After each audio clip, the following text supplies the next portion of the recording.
নমস্কার বন্ধুরা, সুমিতার রান্নাঘরে আপনাদের সকলকে অনেক অনেক স্বাগত। আজ আমি বানাতে চলেছি নিরামিষ পটল পোস্ত। পটল পোস্ত বানানোর জন্য আমি একটি কড়াইতে সর্ষের তেল নিয়ে তাতে কালো জিরে ও দুটো শুকনো লঙ্কার ফোড়ন দিয়ে কেটে রাখা পটলগুলো দিয়ে দেব। এখানে বলে রাখি, আমি পটলের খোসা ছাড়িয়ে পটলের দুদিক চিড়ে নিয়েছি, নইলে নুন ও মশলা ঢুকবে না, এবং পটলগুলো ধুয়ে পটলের জলটাও ঝরিয়ে নিয়েছি। পটলে পরিমাণ মতো নুন, কাশ্মীরি লঙ্কার গুঁড়ো হাফ চামচ, কুকমিল লঙ্কার গুঁড়ো হাফ চামচ দিয়ে নেড়েচেড়ে নেব। এদিকে পটল ভাজতে ভাজতে 1 চামচ চারমগজ, 3 চামচ পোস্ত, হাফ চামচ সরষে ও প্রায় 6টা কাজু বাদাম নিয়ে ভিজিয়ে মিক্সিতে বেটে নেব। পটলগুলো প্রায় ভাজা হয়ে গেলে দুটো টমেটো কুচানো দিয়ে সেটাও ভেজে নেব।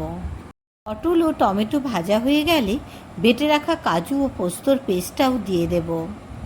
বাটি ধোয়া জলটাও দিলাম।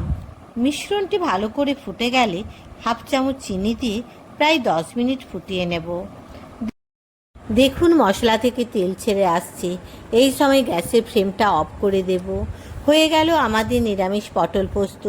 বন্ধুরা, রেসিপিটি ভালো লাগলে অতি অবশ্যই লাইক ও সাবস্ক্রাইব করবেন এবং কমেন্টে জানাতে ভুলবেন না রেসিপিটি কেমন লাগলো। ধন্যবাদ।